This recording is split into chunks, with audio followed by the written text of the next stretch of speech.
आप सभी बच्चों से आग्रह है कि बच्चे अपने मित्रों दोस्तों को ज़रूर से ज़रूर इसमें शामिल कीजिए। यकीन मानिए कि सफलता के द्वार तक पहुंचाने में, है ना, ये आपको जो डिस्कशन अभी करा रहे हैं ये निश्चित रूप से सहायक होगा। चलिए पहला प्रश्न हम देखते हैं। और आज भी आपको, जैसा कि ये देखिए यहाँ पर लगा हुआ है, आज भी इन्फेक्टियस डिजीज, ठीक है, नॉन इन्फेक्टियस डिजीज, जेनेटिक्स और बच्चे इनहेरिटेड डायग्नोसिस वगैरह जो है उस पर प्रश्न रखे गए हैं। तो ये भी लाजवाब सेक्शन है और देखनी चाहिए आपको। अच्छे अच्छे प्रश्न अभी चर्चा करेंगे हम लोग। पहला प्रश्न ही देखिए, लाजवाब है। और क्यों लाजवाब है तो थोड़ा सा इस पर हम विचार करते हैं। ये प्रश्न देखिए बहुत बहुत इंपॉर्टेंट है। कैसे इंपॉर्टेंट है देखिए, जरा इस प्रश्न को देखिए। कह रहा है कि मलेरिया बुखार, ध्यान दे रहा है बच्चे, मलेरिया बुखार में आने वाली कपकपी और ठंड का मुख्य कारण क्या होता है ना। तो आपको कल मैंने कहा था, याद होगा, मलेरिया पर प्रश्न कल हमने किया था। कहा था कि देखिए मलेरिया जो है ना, मलेरिया ये किससे फैलता है। तो मलेरिया आपको, ठीक है, ये फीमेल एनोफ्लिज, है ना, मलेरिया किसकी वजह से, तो बच्चे फीमेल एनोफ्लिज, फीमेल एनोफ्लिज मच्छर के काटने से, ध्यान में रखना बच्चे, फीमेल एनोफ्लिज मच्छर के काटने से, एकदम याद रखिएगा, एनोफ्लिज मच्छर, है ना, मच्छर के काटने से, ठीक है, काटने से, मच्छर के काटने से देखिए क्या होगा। तो आपको काटने से स्पोरोजोइट, कौन, तो स्पोरोजोइट, बहुत इंपॉर्टेंट है बच्चे, स्पोरोजोइट ये कहाँ जाता है, तो यकृत को प्रभावित करता है, यानी आपके लीवर को प्रभावित करेगा, यकृत को प्रभावित करेगा, है ना, ये लीवर को प्रभावित करता है। बहुत अच्छे से देखिए, भूलिएगा नहीं कभी भी, है ना, लीवर को प्रभावित करता है। आजकल प्रश्न जो है ना थोड़ा सा अंदर से पूछता है, इसीलिए क्वेश्चंस के स्टैंडर्ड को अच्छा रखा गया है बच्चे, है ना। तो प्रभावित, यकृत को प्रभावित करता है, बहुत अच्छी बात है।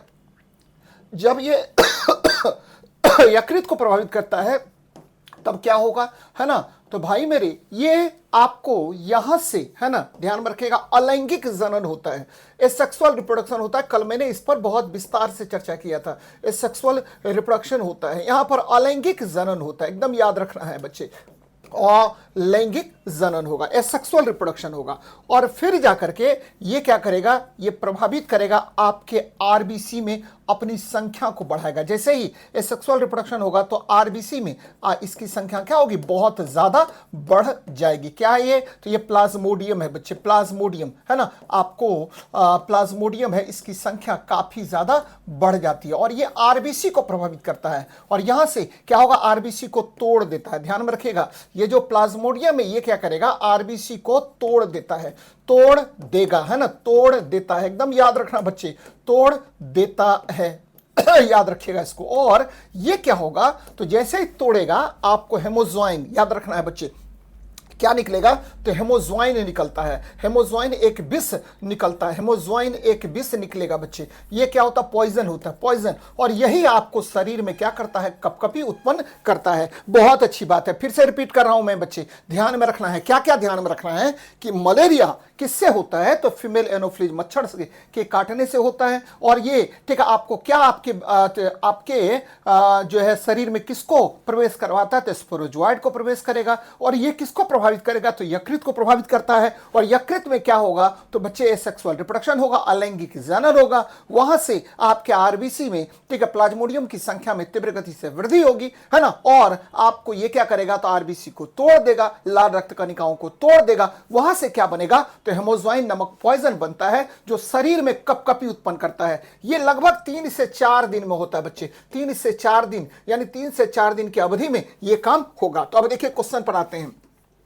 मलेरिया बुखार में आने वाली कपकपी और ठंड, चिल्स एंड फीवर का मुख्य कारण क्या है, what is the main cause of chills and fever in, ठीक है, मलेरिया बच्चे। तो याद रखना है कि आपको लाल रक्त कणिकाओं के फटने पर, यानी टूटने पर, फटने पर, ठीक है, आपको हेमोज्वाइन नामक विषाक्त पदार्थ का निकलना, यही आपके शरीर में कपकपी उत्पन्न करता है बच्चे। कल भी मैंने कहा था कि मलेरिया किसकी वजह से होगा, तो मादा एनोफ्लिज मच्छर के काटने से होता है, प्लाज्मोडियम के कारण होगा। मलेरिया की दवा पहले सिनकोना की छाल से आप क्या निकालते थे, सिनकोना पेड़ के छाल से आप निकालते थे, ठीक है, क्यूनाइन बच्चे। लेकिन आजकल किसका यूज होता है, तो आपको हाइड्रो क्लोरोक्विन का यूज करते हैं, क्विनाइन का पहले यूज करते थे, है ना, आजकल यूज करते हैं हाइड्रोक्लोरोक्विन का यूज करते हैं। तो ये बड़ा अच्छा सवाल है और ये ध्यान में रखनी चाहिए आपको। चलिए अगले प्रश्न पर बात करते हैं। कह रहा ब्लू बेबी सिंड्रोम या मिथाइल, ठीक है, मेथोमोग्लोबोनीमिया, है ना, बहुत अच्छा सवाल है बच्चे, बराबर पूछा हुआ है दरोगा में, है ना। तो कह रहा है कि ब्लू बेबी सिंड्रोम या आपको मेथोमोग्लोबोनीमिया, है ना, रोग क्या पानी के पीने में किस रसायन की अधिकता के कारण होता है ना, यानी ब्लू बेबी सिंड्रोम और methemoglobinemia is caused by the excess of which chemicals. तो बच्चे नाइट्रेट के अधिकता से, आपके नाइट्रेट की अधिकता से क्या होगा, तो आपके, ठीक है, जो बच्चों में खास करके, ठीक है, यह रोग होता है जिसमें आपको बच्चों का रंग जो है ना, बच्चों का रंग कैसा हो जाएगा, तो नीला पड़ जाता है बच्चे, बच्चों का रंग, आपको कलर जो है ना वो नीला पड़ जाता है, यानी उसका शरीर प्रभावित हो जाता है किससे, तो बच्चे ये प्रभावित हो जाता है नाइट्रेट से, नीला रंग, है ना, बच्चों का रंग नीला रंग का हो जाता है, शरीर उसका रंग नीला हो जाता है। फिर दवाई वाई दी जाती है, फिर ठीक होता है बच्चे। तो ये देखिए आर्सेनिक की वजह से क्या होगा, तो ब्लैक फुट डिजीज होता है, ब्लैक फुट रोग होता है, एकदम याद रखिएगा। ब्लैक फुट रोग किसके कारण होगा, तो बच्चे आर्सेनिक की वजह से होता है। फ्लोराइड के कारण क्या होता है, तो फ्लूरोसिस, ध्यान में रखना बच्चे, फ्लूरोसिस डिजीज होता है, फ्लूरोसिस डिजीज होता है। मरकरी के कारण क्या होगा, तो भाई मेरे मिनीमाता, है ना, मिनीमाता डिजीज होता है, एकदम याद रखना है, मिनीमाता रोग होता है। तो ये सब बहुत इंपॉर्टेंट सवाल है और पूछे जाने की संभावना है ना, तो ये ध्यान में रखिएगा, महत्वपूर्ण सवाल है बच्चे। चलिए अगले प्रश्न पर बात करते हैं और देखते हैं हमारा अगला प्रश्न क्या है बच्चे। ये भी लाजवाब प्रश्न है, देखिए क्या है हमारा अगला प्रश्न, देखते हैं, एक सेकेंड रुकिए, है ना, और ये देखिए क्या है हमारा अगला सवाल।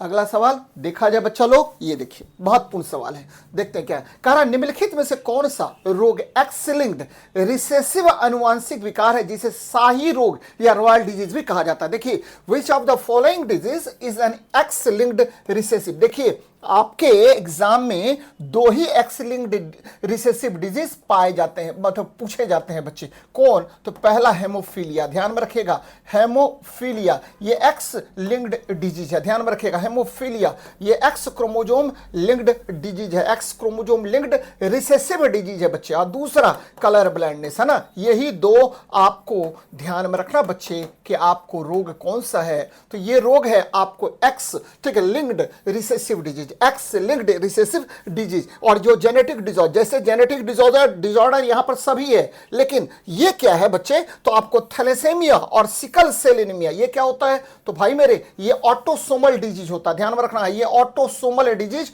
होता है, ऑटोसोमल, है ना, जेनेटिक डिजीज है बच्चे, ऑटोसोमल जेनेटिक डिजीज होता है, याद रखना है, जेनेटिक डिजीज होता है। लेकिन x chromosome linked recessive disease कौन कौन होगा, तो भाई मेरे ये देखिए डिसऑर्डर है, डिसऑर्डर होता है, इस पर भी चर्चा करेंगे। लेकिन x chromosome linked recessive disease कौन होगा, तो भाई ये देखिए यही दोनों होगा। हेमोफीलिया, हेमोफीलिया में क्या होता है, आप सभी बच्चों को पहले से भी पता होगा कि हेमोफीलिया में फैक्टर 8 की, मैं बार बार चर्चा करता रहता हूं, फैक्टर 8 की कमी हो जाती है, फैक्टर 8 की कमी हो जाती है ना, याद रखना बच्चा, फैक्टर 8 की कमी हो जाती है और रक्त का थक्का नहीं जमेगा, हो जाती है, और आपको ब्लड जो है ना वो कोगुलेट नहीं करेगा, रक्त का थक्का नहीं जमता है, ध्यान में रखना है, किसका थक्का नहीं जमेगा, तो रक्त, ब्लड क्लॉट नहीं करेगा बच्चे, रक्त का थक्का नहीं जमता है, यानी थक्का जमने में प्रॉब्लम होता है, थक्का नहीं जमता है, याद रखना है, बराबर आपसे क्वेश्चन पूछेगा, नहीं जमता है। और इसका वाहक कौन होते हैं, तो जनरली, ठीक है, महिलाएं इसकी वाहक होती है, ध्यान में रखना है, ये कौन वाहक होगा, तो महिलाएं वाहक होती हैं। और ये प्रकट किसमें होता है, तो जनरली ये पुरुष को प्रभावित करता है, महिलाएं वाहक और पुरुष क्या होगा, तो बच्चे पुरुष प्रभावित होता है, प्रभावित होता है ना। चलिए अच्छी बात है बच्चे। कलर ब्लाइंडनेस से क्या होगा, तो इसमें कोन्स प्रभावित होता है, ध्यान में रखना है, ठीक है, इसमें कोन्स मतलब कलर विजन के लिए आपको क्या होता है कि रेटिना में कोन्स पाए जाते हैं, तो इसमें कोन्स प्रभावित होता है, एकदम याद रखना बच्चे, कोन्स प्रभावित होता है, आपका जो कोन्स है वो प्रभावित होता है। और आपके लाल और, ठीक है, हरे रंग की दृष्टि, रेड और ग्रीन कलर की दृष्टि क्या होगी, प्रभावित होगी, लाल और हरे रंग की दृष्टि, याद रखना बच्चा, रंग की दृष्टि प्रभावित होती है, दृष्टि प्रभावित होती है। इसमें भी वाहक कौन होगी? महिलाएं। प्रभावित कौन होगा? तो पुरुष प्रभावित होता है। अधिकांश पुरुषों में यह रोग होता है बच्चे, है ना। तो रंग की दृष्टि, लाल और हरे रंग की दृष्टि प्रभावित होती है। बहुत अच्छी बात है बच्चे, प्रभावित होती है ना। ये ध्यान में आपको रखनी चाहिए, बहुत महत्वपूर्ण सवाल है। चलिए अब देखिए, है ना, तो यहां से आपको कौन सा आंसर होगा? तो शाही रोग या रॉयल डिजीज कहा जाता है कि ब्रिटिश राजशाही परिवार से यह डिजीज फैला था, इसीलिए इसको क्या शाही रोग या राजशाही रोग कहा जाता है। वर्णांतता के बारे में भी मैंने बता दिया। अब देखिए थैलेसीमिया में क्या होता है, तो भैया इसमें आपको हेमोग्लोबिन का सिंथेसिस कम हो जाता है और आपका, ठीक है, आपके ब्लड में आपका हेमोग्लोबिन की मात्रा घट जाती है। ध्यान में रखिएगा कि यह ऐसा डिसऑर्डर है जिसमें हेमोग्लोबिन का सिंथेसिस कम हो जाता है बच्चे। हेमोग्लोबिन सिंथेसिस क्या होता है? डिक्रीज कर जाता है।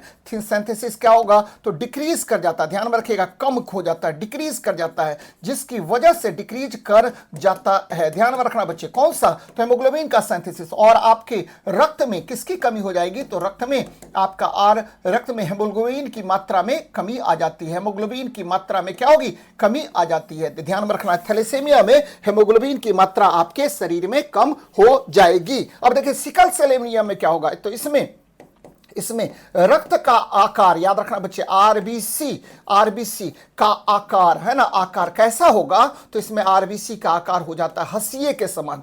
अच्छा ये बताइए कि हंसिए के समान हो जाता है। एक चीज याद रखना बच्चे, समान हो जाता है। एक चीज याद रखना है कि आरबीसी का आकार एक्चुअली होता कैसा है? तो भाई आरबीसी का आकार होता है, एकदम याद रखना है, आरबीसी का आकार बायकॉन्केव होता है, उभयावतल बोलते हैं। आरबीसी का आकार उभयावतल होता है। आरबीसी याद रखना है कि आरबीसी का आकार कैसा होगा? उभयावतल होता है। बायकॉन्केव होता है, बायकॉन्केव होता है, एकदम याद रखना भाई मेरी, बायकॉन्केव होता है। आरबीसी की आयु कितनी होती है? तो आरबीसी की आयु 120 दिन होता है। आरबीसी का काम क्या होता है? तो ऑक्सीजन को कैरी करना होता है, ऑक्सीजन को कोशिकाओं तक ले जाना होता है। आरबीसी कहां बनता है? तो बोन मेरो में बनता है या अस्थि मज्जा में बनता है। आरबीसी कहां मरता है? तो भैया स्प्लीन में मरता है, यानी प्लीहा में यह मरता है। तो यहां से यह क्वेश्चन याद रखना बच्चे, बहुत महत्वपूर्ण है। सर अपने चैनल का लिंक भेजिए, है ना। अभी कैसे भेजे भाई मेरे, मैं क्लास ले रहा हूं, मुझे आता नहीं है ये सब चीज करना, है ना। टेलीग्राम का लिंक बच्चे, टेलीग्राम जो है ना, वो टेलीग्राम, मेरे टेलीग्राम में जुड़ जाइए। मैंने टेलीग्राम का नाम चेंज कर दिया है और ओनली साइंस ही कर दिया है चैनल का नाम, है ना, क्योंकि आप बच्चों को दिक्कत हो रहा था जुड़ने में। तो ओनली साइंस से आप जुड़ जाइए टेलीग्राम चैनल, है ना। ध्यान में रखना बच्चे, ओनली साइंस नामक टेलीग्राम चैनल से आप जुड़ जाइए। और ठीक है, यही मेरा क्या है, टेलीग्राम चैनल सेम जो आपको ओनली साइंस जो आपका यूट्यूब लिंक है, वही आपका टेलीग्राम चैनल लिंक भी है। तो आप आराम से जुड़ सकते हैं, कोई दिक्कत है नहीं। आगे बढ़ते हैं बच्चे। वेस्टर्न ब्लॉट टेस्ट का उपयोग किसके पुष्टिकरण के लिए किया जाता है? तो ये भी देखिए बहुत लाजवाब सवाल है और आपको जाने नहीं चाहिए बच्चे, है ना। वेस्टर्न ब्लॉट टेस्ट में एक्चुअली होता क्या है? तो भाई वेस्टर्न ब्लॉट टेस्ट जो है, पहले आपको एलिजा टेस्ट होता है। देखिए एचआईवी संक्रमण के लिए पहला कौन सा होगा? एलिजा टेस्ट होगा। एंजाइम लिंक्ड इम्यूनोसॉर्बेंट ऐसे होता है। यानी कल मैंने कहा था कि एचआईवी रेट्रोवायरस के कारण होता है। किस वायरस के कारण? रेट्रोवायरस के कारण एचआईवी होता है। और पहले आपको एचआईवी में एलिजा टेस्ट होगा। अगर एलिजा टेस्ट क्या होगा? पॉजिटिव निकलता है, तो देन आफ्टर आपको एक टेस्ट होता है जिसको आप क्या कहते हैं? तो भाई मेरे वेस्टर्न ब्लॉट टेस्ट कहते हैं। इससे कंफर्म किया जाता है। एक्चुअली इसमें आपको आरएनए, है ना, आरएनए के स्ट्रैंड का पता लगाते हैं। आरएनए के स्ट्रैंड का पता लगाते हैं। ध्यान में रखना बच्चे, स्ट्रैंड का पता लगाया जाता है कि किस आरएनए ने आपके, ठीक है, आपके शरीर को, आपके इम्यून सिस्टम को प्रभावित किया है ना, पता लगाते हैं। ध्यान में रखिएगा। अच्छा, एक और टेस्ट होता है जो बराबर आपसे क्वेश्चन पूछेगा, है ना, यहीं पर सदर्न ब्लॉट टेस्ट। हाँ बच्चे, वेस्टर्न ब्लॉट हो गया। यहां देखिए सदर्न ब्लॉट टेस्ट क्या होता है? तो भाई मेरे सदर्न ब्लॉट टेस्ट, है ना, ब्लॉट टेस्ट याद रखिएगा। सदर्न ब्लॉट टेस्ट होता है आपको, है ना, ये जो है ना डीएनए का परीक्षण होता है।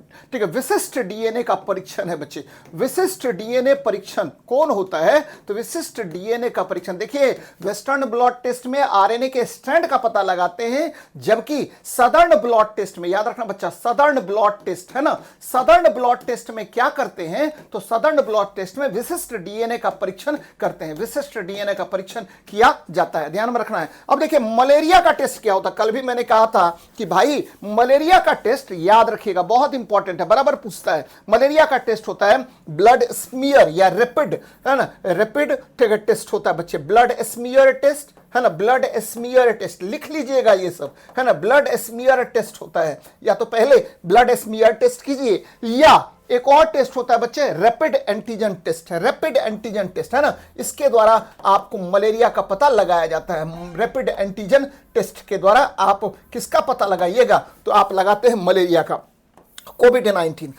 ये बहुत ज्यादा फेमस था उस समय में, RT-PCR बोलते हैं बच्चे, RT-PCR, reverse transcriptase polymerase chain reaction, याद रखना RT-PCR, ठीक है। आपको हम करते हैं RT-PCR करते हैं। उस समय में कोविड जब हुआ था तो उस समय में काफी ज्यादा फेमस था RT-PCR, रिवर्स ट्रांसक्रिप्टेज, है ना, पॉलीमराइज चेन रिएक्शन कहते हैं, reverse transcriptase polymerase chain reaction. इसका निर्माण किसने किया था, RT-PCR टेस्ट बच्चे, इसका परीक्षण का निर्माण किसने किया था, तो कैरी मुलिस ने बच्चे, कैरी मुलिस ने ये परीक्षण का क्या किया था, बताया था कि ये देखिए RT-PCR होता है और इसके द्वारा विशिष्ट एंटीजन का परीक्षण करते हैं, है ना, ध्यान में रखिएगा, रिवर्स ट्रांसक्रिप्टेज का परीक्षण करते हैं। तो आंसर यहां से बी नंबर होगा। टाइफाइड का टेस्ट कल मैंने बहुत बार बताया था और ये विडाल टेस्ट होता है, विडाल टेस्ट होता है, फिर भी मैंने चर्चा कर दिया, विडाल टेस्ट होता है। तो बहुत महत्वपूर्ण सवाल ये भी है बच्चे।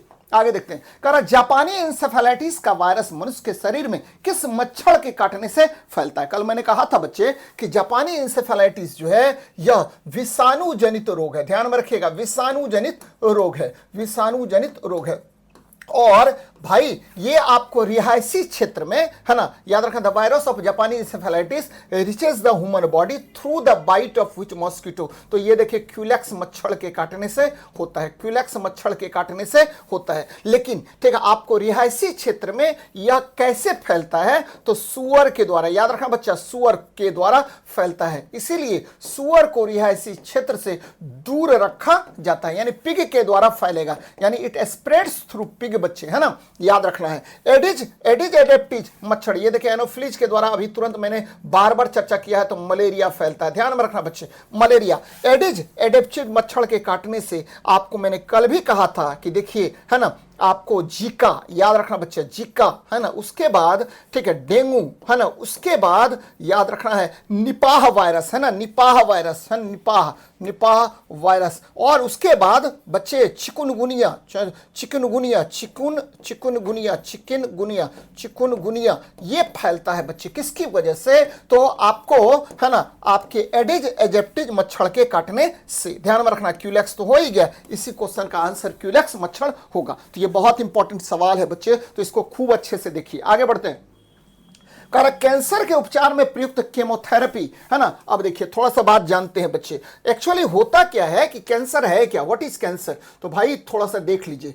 कैंसर जो है यह आपको, है ना, कोशिकाओं का अनियंत्रित विभाजन है बच्चे, है ना, कोशिकाओं का, किसका, सेल्स का अनकंट्रोल्ड डिवीजन है, कोशिकाओं का अनियंत्रित विभाजन कहलाता है, कोशिकाओं का अनियंत्रित विभाजन, है ना, ध्यान में रखिएगा, अनकंट्रोल्ड डिवीजन कहलाता है। किसको कहते हैं बच्चे, तो आप कैंसर को, है ना, कोशिकाओं का अनियंत्रित विभाजन, अनकंट्रोल्ड डिवीजन ऑफ सेल्स होता है। और ये किसकी वजह से होता है, तो देखिए दो चीजें याद रखनी है। ओन्कोलॉजी में कैंसर का अध्ययन करते हैं बच्चे, ओन्कोलॉजी यानी स्टडी करते हैं, अध्ययन किसमें करेंगे, तो ओन्कोलॉजी में किया जाता है, ध्यान में रखिएगा।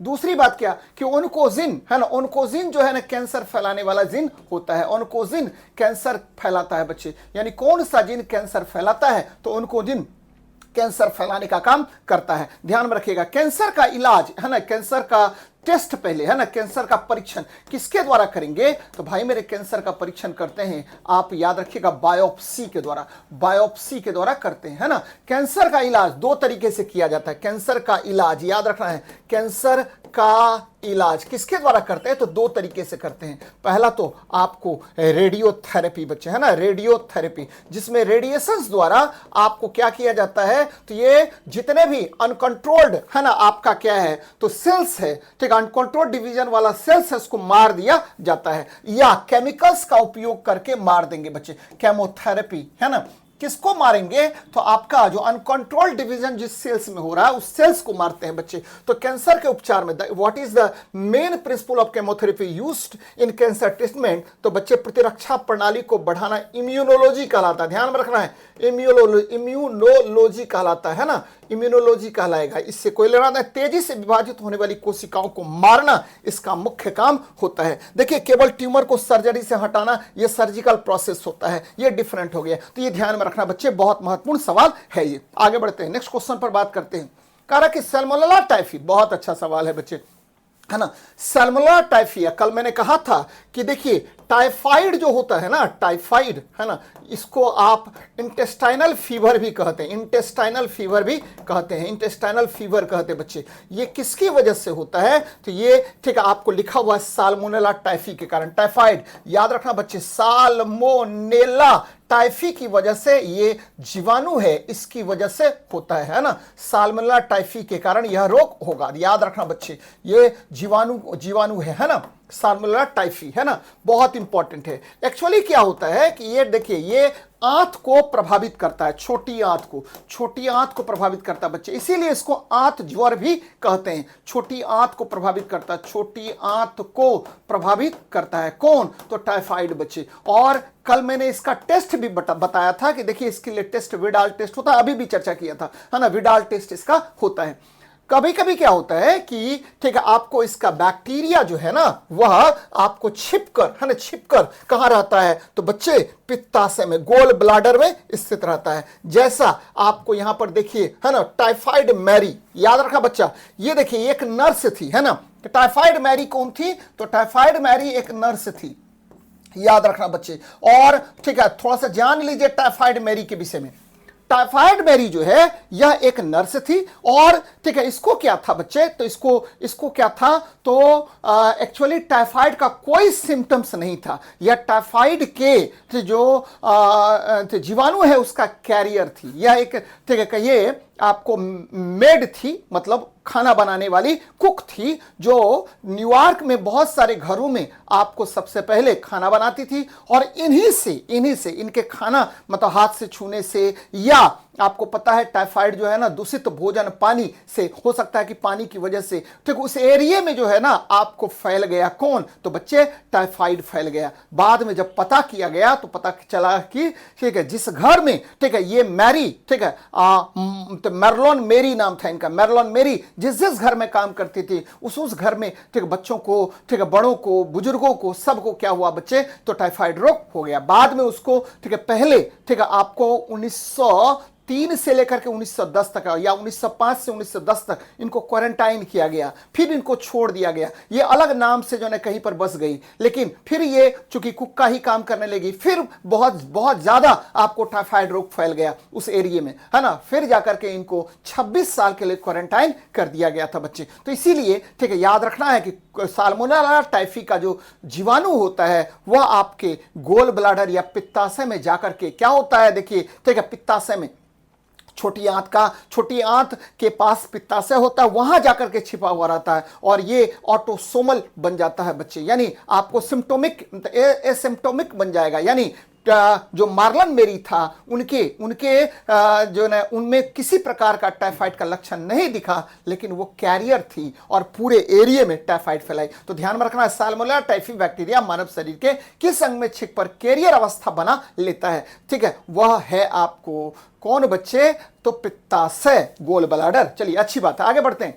पोलियो के मुख्य टीका, ये देखिए ओरियल वैक्सीन, तो ओरल पोलियो वैक्सीन या ओपीवी, है ना, ओपीवी, ये कैसा है बच्चे? किसने इसका निर्माण किया? तो कल मैंने तो बार चर्चा किया था, अल्बर्ट सेबिन ने। ध्यान में रखना जोनास, ये देखिए अल्बर्ट सेबिन ने 1961 ईस्वी में इसका निर्माण किया था। जोनास सॉल्क ने आईपीवी, बच्चे पोलियो का ही ठीक है आपको इंजेक्शन वाला जो वैक्सीन था उसका निर्माण किया था जोनास सॉल्क ने 1955 में। ध्यान में रखना बच्चे 1955 में किया था। लुइस पोस्चर ने, कल हमने कहा था कि देखिए इन्होंने आपको एक तो रेबीज, है ना, रेबीज रेबीज का, ठीक है, आपको इन्होंने क्या किया, तो टीका, रेबीज का टीका, है ना, रेबीज का टीका का निर्माण किया। और दूसरा पौष्टिकीकरण की प्रक्रिया का भी, ठीक है, इन्होंने शुरुआत किया था। पौष्टिकीकरण की प्रक्रिया का भी शुरुआत किया था। किसने, तो भाई मेरे आपको लुईस पॉस्चर ने। एडवर्ड जेनर, आपको पता है कि कॉपॉक्स बच्चे, कॉपॉक्स वैक्सीन या स्मॉल पॉक्स के लिए इन्होंने क्या किया, वैक्सीन का निर्माण किया था। और इन्हें आपको स्मॉल पॉक्स का वैक्सीन, इन्हें आपको वैक्सीनेशन का जनक कहा जाता है। फादर ऑफ वैक्सीनेशन किसे कहते हैं, तो एडवर्ड जेनर को कहते हैं। तो स्मॉल पॉक्स का वैक्सीन किसने बनाया था, तो आपको इन्होंने ही, एडवर्ड जेनर ने ही बनाया था। तो ध्यान में रखिएगा। चलिए अगले प्रश्न पर बात करते हैं। निम्नलिखित में से कौन सी बीमारी प्रायों संक्रमक के कारण होता है। देखिए आपको प्रायंस के कारण क्या होगा, तो भैया मेरे मेडकॉर डिजीज या क्रुट जेफेल्ट जेकब रोग होता है। जनरली ये प्रायंस है क्या, तो भैया ये प्रोटीन है ना, आपको नेकेड प्रोटीन होता है, केवल नेकेड प्रोटीन होता है। नेकेड प्रोटीन, इसमें डीएनए आरएनए कुछ नहीं होता है बच्चे, डीएनए आरएनए नहीं होता है। यानी आपको नेकेड मतलब क्या हुआ, तो बच्चे यह, ठीक है, आपको इस पर बिना खोल का यह प्रोटीन होता है। और यह किसको प्रभावित करता है, तो गाय वगैरह को प्रभावित करता है और मेडकॉर रोग हो जाता है, यानी गाय पगला जाती है बच्चे। यहां देखिए यह अल्जाइमर डिजीज है, ध्यान में रखिएगा बच्चे।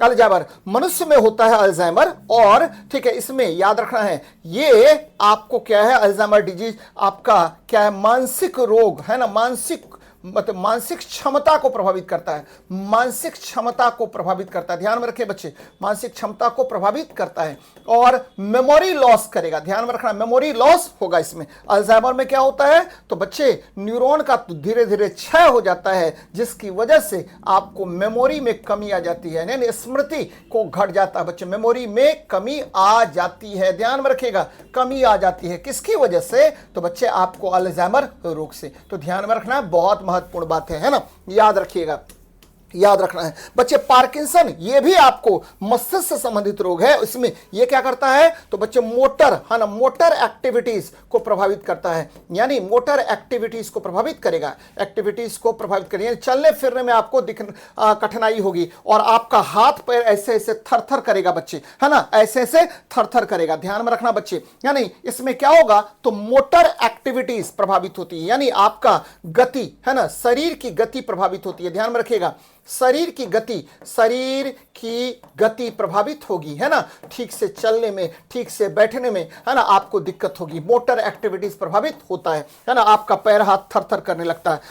हंटिंगटन रोग, ध्यान में रखना, हंटिंगटन रोग क्या है बच्चे, तो हंटिंगटन रोग भी आपको आपके शरीर को प्रभावित करता है ना, हंटिंगटन रोग। और ये काम क्या करेगा बच्चे, तो ध्यान में रखिएगा, हंटिंगटन रोग जो है ये आपको नर्व सेल्स से संबंधित है। इसमें आपको प्रोग्रेसिव ब्रेकडाउन हो जाता है, किसका, नर्व सेल्स का। ध्यान में रखिएगा, नर्व सेल्स का प्रोग्रेसिव ब्रेकडाउन होता है, नर्व सेल्स टूटता है बच्चे। नर्व मतलब हुआ, ठीक है, आपको जो न्यूरॉन्स होता है, नर्व सेल्स है ना, आपको टूटता है बच्चे, टूटता है। और ये जेनेटिक डिजीज है ना, तो ये ध्यान में रखिएगा, बहुत महत्वपूर्ण है। ये दोनों, अल्जाइमर बुढ़ापे में होता है, पार्किंसन बुढ़ापे में होता है। ध्यान में रखिएगा, 65 साल की उम्र के बाद ही, 65 वर्ष के उम्र के बाद ही आपको अल्जाइमर रोग होता है। तो ध्यान में रखना बच्चे, अल्जाइमर रोग कौन सा रोग है, जिसमें मेमोरी लॉस होता है। पार्किंसन रोग कौन सा रोग है, जिसमें चलने फिरने में दिक्कत होगी, हाथ पैर थर थर करेगा बच्चे, है ना, कांपने लगेगा अगर चलने फिरने की बात होगी तो। ध्यान में रखिएगा, बहुत महत्वपूर्ण सवाल है। आगे बढ़ते हैं। याद है कि शरीर में टी लिम्फोसाइट्स का परिपक्वता केंद्र कौन सा है, तो भैया ये है थाइमस ग्रंथि। ध्यान में रखिएगा, थाइमस ग्रंथि कहां पाई जाती है, तो थाइमस ग्रंथि पाई जाती है आपके कहां पर बच्चे, तो आपके छाती में, है ना, चेस्ट में पाया जाता है, छाती में। ध्यान में रखना बच्चे, ध्यान में रखिए, ये देखिए ये आपका मस्तिष्क है ना, मस्तिष्क में आपको 3 ग्रंथियां पाई जाती हैं बच्चे, 3 ग्रंथि पाई जाती, कहां पर, मस्तिष्क में। पहला होता है कौन बच्चे, तो पहला हो गया, ध्यान में रखिएगा, Piyush, pituitary gland, pituitary gland होता है, पीयूष ग्रंथि बोलते हैं इसको, है ना, पीयूष ग्रंथि बोलते हैं, जिससे बहुत सारा हार्मोन निकलता है। दूसरा हाइपोथैलेमस, है ना, आपको इसको मास्टर ग्लैंड, इसको master of the master gland या सुपर मास्टर ग्लैंड भी कहते हैं, हाइपोथैलेमस बच्चे, हाइपोथैलेमस हो गया। और तीसरा ग्लैंड होता है पीनियल ग्लैंड, कौन सा, पीनियल ग्लैंड होता है, याद रखना बच्चे, पीनियल ग्लैंड, जिससे मेलाटोनिन हार्मोन निकलता है जो निद्रा को प्रभावित करता है। यानी आपको 3 ग्रंथियां आपके मस्तिष्क में पाया जाता है, जिसको अंत होता है शराबी ग्रंथि या एंडोक्राइन ग्लैंड कहते हैं। अब आइए, ठीक है, आपके किसमें, गर्दन में 2 ग्लैंड पाया जाता है बच्चे, कौन कौन, तो भाई मेरे यहाँ पर एक तो थायराइड ग्लैंड पाया जाएगा, दूसरा इसी के ऊपर थायराइड ग्लैंड के ही ऊपर होता है पाराथायराइड, है ना, पाराथायराइड होता है बच्चे, थायराइड होता है ना,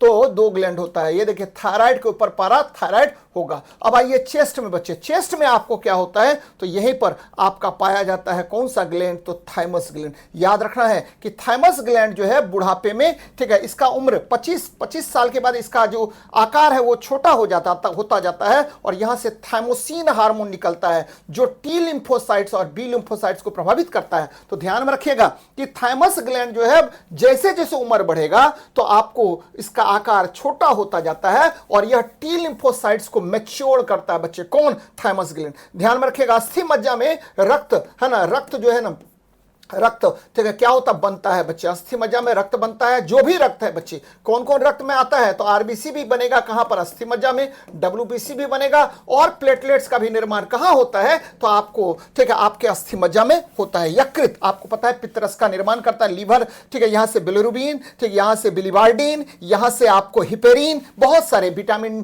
ठीक है, आपको ए, ई, के सब का संश्लेषण यहां पर होता है। प्लीहा, ये इसको क्या बोलते हैं, तो रक्त का कब्रगाह भी बोलते हैं। और ठीक है बच्चे, रक्त का इमरजेंसी के समय में, ठीक है, रक्त का क्या बोलेंगे बच्चे, स्थान भी बोलते हैं। यानी आपको ये तो डॉकयार्ड भी हो गया, रक्त का कब्रिस्तान भी हो गया, और ठीक है ब्लड बैंक भी इसको कहते हैं बच्चे। यानी दोनों चीज होता है, कब्रिस्तान ब्लड बैंक दोनों कहा जाता है। यानी इमरजेंसी के केस में कौन शरीर को रक्त प्रदान करता है, तो स्प्लीन प्रदान करेगा। तो ये बहुत महत्वपूर्ण सवाल है बच्चे, तो ये ध्यान में रखिएगा। चलिए अगले प्रश्न पर बात करते हैं। कह रहा कि मिनीमाता रोग किस भारी धातु के विषाक्तता के कारण होता है। देखिए कैडमियम के कारण इटाई रोग होता है बच्चे, इटाई डिजीज होता है, किसकी वजह से, कैडमियम के कारण। सीसा के कारण क्या होता है, तो प्लम्बिज्म, ये देखिए ये प्लम्बिज्म रोग होता है। ये 2 चीज को प्रभावित करेगा, एक तो आपके, ठीक है, मानसिक क्षमता को प्रभावित करेगा, मानसिक, है ना, मस्तिष्क को प्रभावित करता है बच्चे, मस्तिष्क को प्रभावित करेगा। दूसरा यकृत को प्रभावित करता है। ये 2 चीज को प्रभावित करेगा, एक तो मस्तिष्क को और दूसरा यकृत को प्रभावित करता है बच्चे, प्लम्बिज्म, है ना। मरकरी, आपको मैंने कई बार कहा है मिनीमाता रोग होता है, मिनीमाता रोग होता है, विस्तार से मैंने पहले भी बताया है। निकेल, ये देखिए ये क्या करता है, तो कैंसर प्रोड्यूस करता है, ये कार्सिनोजेनिक है बच्चे, कैंसर प्रोड्यूस करता है ना, कार्सिनोजेनिक है। ऐसा पदार्थ जो कैंसर उत्पन्न करे उसे हम कार्सिनोजेनिक कहते हैं। तो यहां देखें मिनीमाता रोग किसकी वजह से, तो पारा के कारण होगा। आगे बढ़ते हैं। प्रदूषित जल या प्रदूषित मछली पारा से जो खाता है उसी को यह रोग होता है। डीपीटी में पी क्या है बच्चे, कल भी मैंने कहा था डीपीटी, याद रखना डीपीटी, ये क्या होता है, तो भाई मेरे डी से डिप्थीरिया, पी से पर्ट्यूसिस, टी से टेटनस, है ना, तो पर्ट्यूसिस रोग होगा, जिसको वुपिंग कफ भी कहते हैं और यह बच्चों को ज्यादा प्रभावित करता है। प्लेग, आपको पता है कि प्लेग जो है ना येरसेनिया पेस्टिस की वजह से होता है, येरसेनिया पेस्टिस के कारण प्लेग रोग होता है जिसका वाहक चूहा होता है बच्चे। पोलियो, ये देखिए पॉलीमेलाइटिस वायरस के कारण होता है जो तंत्रिका तंत्र को प्रभावित करता है, पॉलीमेलिटस वायरस के कारण यह रोग होता है। निमोनिया, डिप्लोकोकस निमोनी के कारण होता है, डिप्लोकोकस निमोनी, है ना, निमोनी के कारण होता है बच्चे, डिप्लोकोकस निमोनी के कारण होगा, जो जीवाणु जनित रोग है, निमोनिया जो फेफड़े को प्रभावित करता है। तो ध्यान में रखना बच्चे, है ना, बहुत महत्वपूर्ण सवाल है। आगे बढ़ते हैं, देखिए आंसर क्या हो जाएगा इसका, तो आंसर पर्ट्यूसिस हो जाएगा। आगे देखते हैं, एक व्यक्ति को सांप ने काट लिया, है ना, उससे दिया जाने वाला एंटी वेनम इंजेक्शन किस प्रकार का प्रतिरक्षा प्रदान करता है। देखिए बड़ा अच्छा सवाल है बच्चे। एक्चुअली ठीक है, आपको पता है कि सांप का जहर, ध्यान दीजिए बच्चे, सांप का जहर जो है ना, ध्यान में रखिएगा, जहर ये क्या करेगा, है ना, हल्का जहर लिए, है ना, हल्का जहर इसको दिया जाता है किसमें बच्चे, तो हल्का जहर ठीक आपको दिया जाएगा घोड़े में, है ना, घोड़ा को दिया जाता है, घोड़ा को, हाँ घोड़ा क्या, घोड़ा का शरीर क्या करेगा, घोड़ा को देते हैं, है ना, घोड़ा का शरीर घोड़ा को देते हैं बच्चे, और घोड़ा का शरीर क्या करेगा, ये एंटी वेनम बनाएगा बच्चे, एंटीबॉडीज बनाएगा, एंटीबॉडीज बनाएगा। और इस एंटीबॉडीज को आप क्या करते हैं, है ना, आर्टिफिशियली पैसिव इम्यूनिटी, याद रखा बच्चे, निष्क्रिय कृत्रिम प्रतिरक्षा के द्वारा आप क्या करेंगे, तो मनुष्य के शरीर में, है ना, हम क्या करते हैं, पास करवाते हैं बच्चे। एंटीबॉडीज क्या होगा, तो मनुष्य के शरीर में सुई के द्वारा देते हैं बच्चे, और ये क्या होता है, तो ये निष्क्रिय आपको कृत्रिम प्रतिरक्षा होता है, निष्क्रिय कृत्रिम प्रतिरक्षा होता है। देखिए जन्मजात प्रतिरक्षा कौन हो गया, तो आपका जो है एंटीबॉडीज यानी बी लिम्फोसाइट्स क्या हुआ, जन्मजात प्रतिरक्षा उत्पन्न करता है। सक्रिय प्राकृतिक प्रतिरक्षा कौन होगा, तो बच्चे यही बी लिम्फोसाइट्स ही आपके शरीर को प्राकृतिक रूप से रक्षित करता है। तो ये सब ध्यान में रखना है बच्चे। एंटीबॉडीज बनाया और ठीक है, आपको पता है कि ये जो है ना आपको इंजेक्शन शरीर के अंदर प्रवाहित किया गया, जिससे आप क्या हो गया, तो सांप के जहर से आप बच गए, क्योंकि आपको पता है कि सांप का जहर ठीक है आपके ब्लड को प्रभावित करता है और सीधे आपका सीएनएस इफेक्ट करता है बच्चे, सेंट्रल नर्वस सिस्टम इफेक्ट करता है। तो इससे बचाने का काम कौन करेगा, तो एंटीवेनम करता है। और ये कैसा प्रतिरक्षा है, तो आर्टिफिशियल पैसिव इम्यूनिटी है। आगे बढ़ते हैं। एलिफेंटियाइटिस या हाथी पांव रोग का कारक कृमि वॉचेरिया ब्रोनकोप्टी शरीर के किस तंत्र को अवरुद्ध करता है, तो बच्चे यह लसिका तंत्र को अवरुद्ध करता है। आपको पता है कि एलिफेंटियाइटिस में क्या होता है, तो आपका पैर है ना, पैर है ना, और आपका क्या बच्चे, तो अंडकोश है ना, स्क्रोटम जिसको बोलते हैं अंडकोश, ये क्या होता है, तो ये फूल जाता है बच्चे है ना। इसमें इसमें इसमें क्या होता है, इसमें आपको सूजन आ जाती है, इसमें तीव्र सूजन आता है, तीव्र सूजन आता है ना, और ये काफी ज्यादा सूज जाता है, तीव्र सूजन आता है किसमें, तो भाई मेरे पैर और अंडकोश में है ना, पैर पैर और अंडकोश में बच्चे, पैरों में और क्या अंडकोश में है ना। तो ये क्या होगा, तो तीव्र सूजन आ जाता है, एलिफेंटियाइटिस है ना, या हाथी पांव रोग आपको वॉचेरिया ब्रोनकोप्टी के कारण होता है। और ध्यान में रखना बच्चे, किस तंत्र को अवरुद्ध करेगा, तो लिम्फेटिक सिस्टम को अवरुद्ध करता है। नेक्स्ट देखते हैं, निम्नलिखित में से कौन सा रोग बैक्टीरिया द्वारा होता है, और इसे कुष्ठ रोग या हेंसन रोग भी कहते हैं। कल भी मैंने कहा था कि देखिए कुष्ठ रोग जो होता है ना, आपको माइकोबैक्टीरियम लिपरेई के कारण होगा,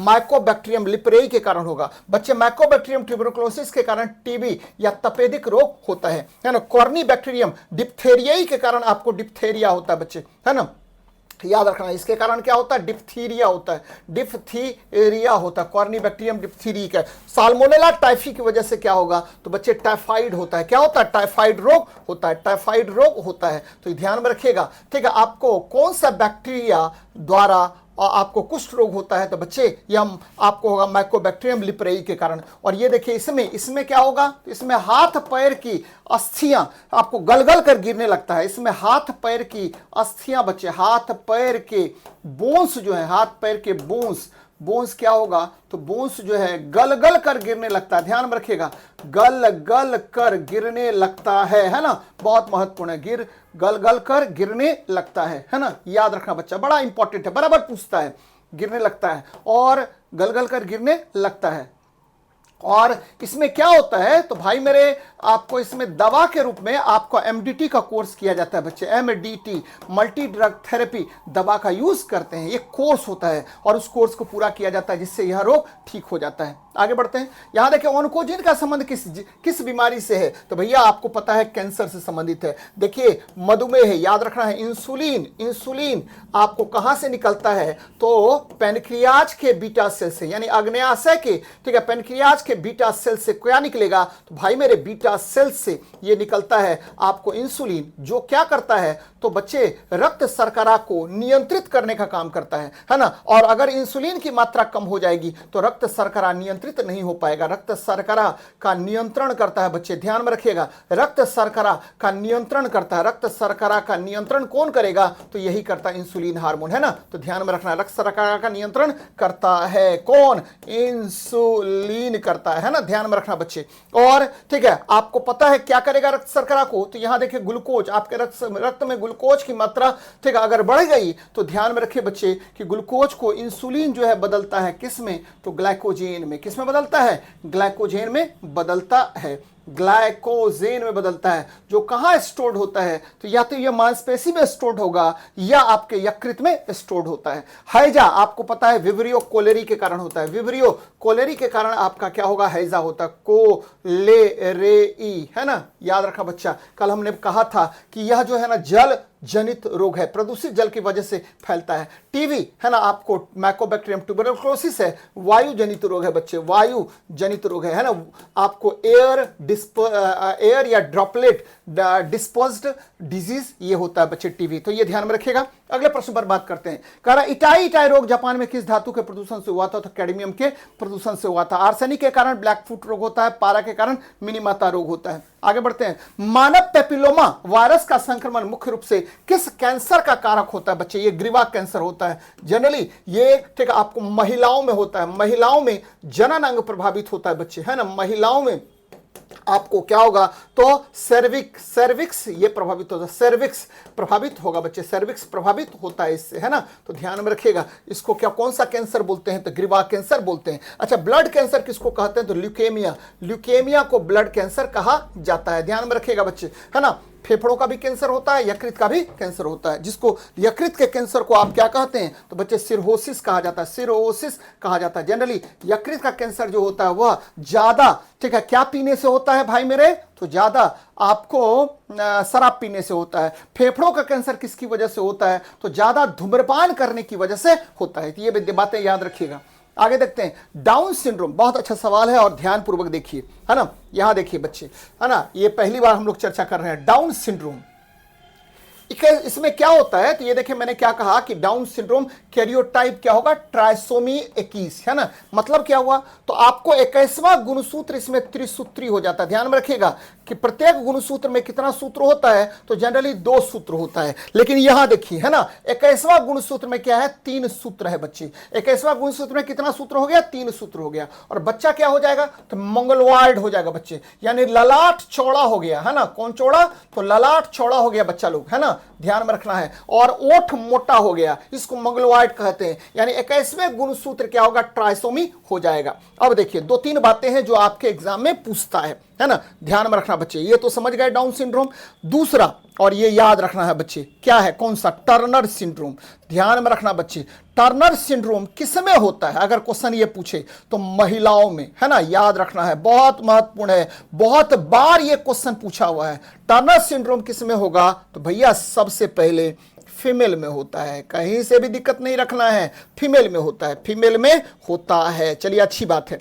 अब क्या होगा, है ना भाई, आपको गुणसूत्र कितना होता है? तो भैया 44 होता है, और महिला है तो XX होना चाहिए, लेकिन एक ही X होगा, दूसरा X गायब हो गया। ये 0 का मतलब होगा कोई X क्रोमोसोम नहीं है। यहां 45 ही गुणसूत्र होगा। ध्यान में रखिएगा, टर्नर सिंड्रोम में कितना गुणसूत्र? तो 45 गुणसूत्र ही होते हैं। और महिलाएं क्या होंगी? पूर्ण रूप से विकसित नहीं होंगी, बाज महिलाएं कहलाती हैं। ध्यान में रखिएगा बच्चे। दूसरा आते हैं, ये देखिए, इसको बोलते हैं क्लिनफिल्टर्स सिंड्रोम, क्लिनफिल्टर्स सिंड्रोम, ये भी ध्यान में रखना है, बहुत पूछेगा आपसे। क्लिनफिल्टर सिंड्रोम क्या है भाई मेरे? तो आपको याद रखना, ये पुरुष में होता है, मेल में होता है, बहुत इंपॉर्टेंट है, मेल में होता है, बहुत अच्छी बात है, मेल में होगा, है ना। हाँ, पुरुष में होगा। तो पुरुष में कितना क्रोमोसोम होता है? भैया 44 तो होगा ही होगा, इसको ऑटोसोम्स कहते हैं। और ठीक है, 2 एलोसोम्स होता है। तो देखिए X और Y, एक X इसमें घुस गया बच्चे। तो इसमें क्लिनफिल्टर सिंड्रोम में कितने गुणसूत्र होते हैं? तो 47 गुणसूत्र होते हैं।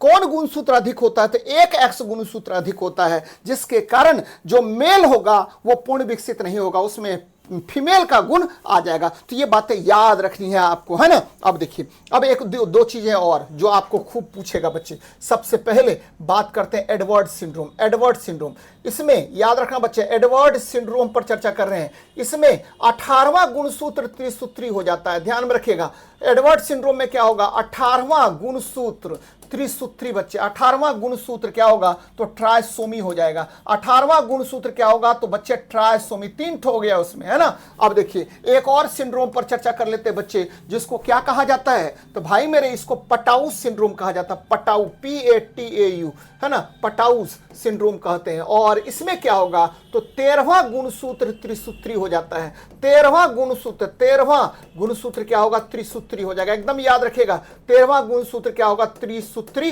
हो जाता है, बहुत इंपॉर्टेंट है। अब क्या बात करेंगे बच्चे? एक और चर्चा कर लेते हैं, है ना, क्राई टू कैट सिंड्रोम, है ना, याद रखना बच्चा, क्राई टू कैट, है ना, सिंड्रोम, है ना, क्राई टू कैट सिंड्रोम होता है बच्चे। इसमें क्या होगा? तो 5वां गुणसूत्र, एकदम याद रखना है, 5वां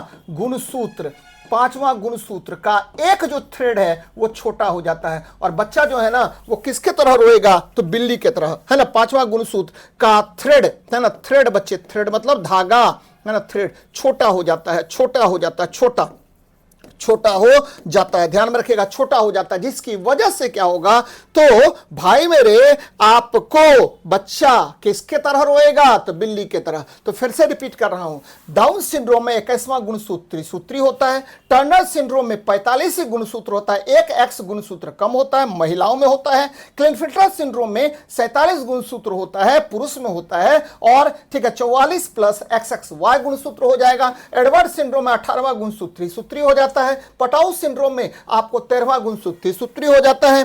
क्राई टू कैट में 5वां गुणसूत्र का एक थ्रेड जो है ना वो छोटा हो जाता है। तो ध्यान में रखिए बच्चे, ये बहुत इंपॉर्टेंट सवाल है और यहां से क्वेश्चन आपको पूछेगा, है ना। चलिए अगले प्रश्न पर बात करते हैं।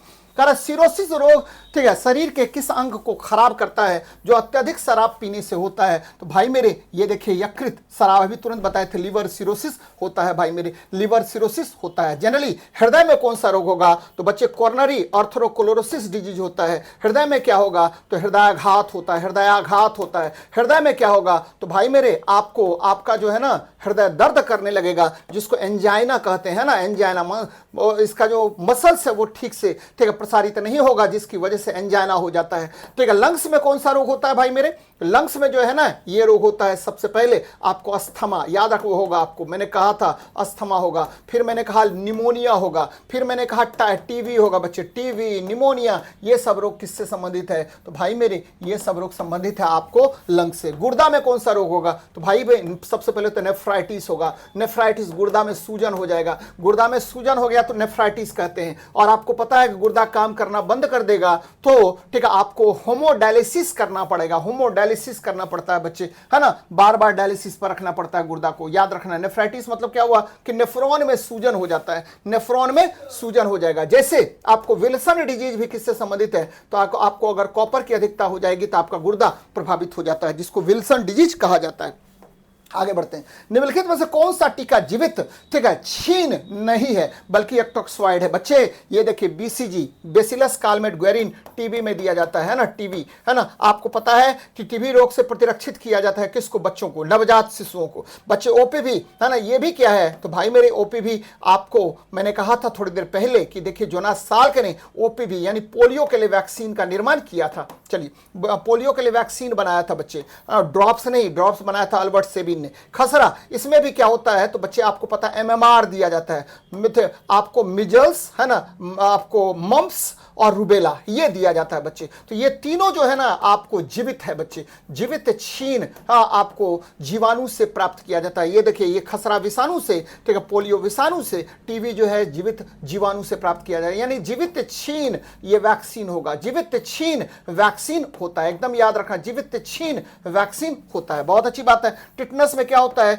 तो बच्चे टिटनस टॉक्सॉइड दिया जाता है और ये एटीएस है, एंटी टिटनस सीरम का यूज करेंगे बच्चे। तो ये जो है ना आपको जीवित नहीं है, टॉक्सॉइड है ना। टिटनस को लॉकजॉ भी कहा जाता है, इसको क्या बोलते हैं, तो लॉकजॉ भी कहते हैं, है ना। आपको जबड़ा बंद हो जाना भी कहा जाता है। चलिए अच्छी बात है, आगे बढ़ते हैं। सिकल सेल एनीमिया, मैंने थोड़ी देर पहले बताया था बच्चे कि सिकल सेल एनीमिया में क्या होता है, तो आपका आरबीसी का आकार, आरबीसी का आकार ध्यान में रखें बच्चे, कैसा हो जाएगा, तो हंसिए के समान आकार, हंसिए के समान। देखिए हंसिया है ना, ये हंसिए के समान हो गया है आकार बच्चे। कैसे हो गया है, कैसा हो गया, हंसिया के समान। हंसिया आपने देखा होगा घास वास को काटने के लिए हंसिया का यूज करते हैं बच्चे। जनरली आरबीसी, अगर नॉर्मल आरबीसी है तो देखिए बाय कॉनकेव होता है, इसको ऐसा, इसका आकार को क्या बोलते हैं, बाय कॉनकेव, बाय कॉनकेव कहा जाता है बच्चे, बाय कॉनकेव कहा जाता है। उभयावतल कहते हैं नॉर्मल ब्लड सेल्स जो होगा जिसमें हेमोग्लोबिन होता है ना। हाँ, सिकल सेल एनीमिया होगा तो बच्चे इसमें क्या होगा, तो ये हंसिए के समान हो जाता है, जिससे ऑक्सीजन की जो कैरिंग कैपेसिटी होता है वो आपका ब्लड का घट जाता है। यानी इसमें क्या होगा, हंसिए के आकार का आपका, ठीक है, ये हो जाता है बच्चे, आरबीसी का आकार हो जाएगा। यानी आरबीसी में ठीक है आकार, हेमोग्लोबिन का आकार कैसा हो जाएगा, तो ये हंसिए के समान। जी किसका आकार, हेमोग्लोबिन नहीं, आरबीसी का आकार हंसिए के समान होगा, आरबीसी का आकार हंसिए के समान हो जाता है ना, ध्यान में रखिएगा। और जैसे हंसिए के समान होगा तो ऑक्सीजन कैरिंग कैपेसिटी इसकी घट जाएगी। आपको पता है कि एक आरबीसी का हेमोग्लोबिन अणु जो है वह 4 ऑक्सीजन के अणुओं को कैरी करता है, तो ये कम करता होगा, है ना। तो ये ध्यान में रखिएगा, बहुत महत्वपूर्ण सवाल है। आगे बढ़ते हैं। कह रहा है हेलिकोबैक्टर पाइलोरी बैक्टीरिया किस बीमारी का मुख्य कारण है? तो बच्चे पेप्टिक अल्सर का मुख्य कारण है। यकृत शोथ यानी हेपेटाइटिस वायरस की वजह से होता है ना। टाइफाइड आपको जीवाणु के कारण होता है। और डायरिया, ये देखिए डायरिया यानी ये एक तरह से हैजा कहिए, हैजा डायरिया या हैजा या डिसेंट्री जो भी कहिए,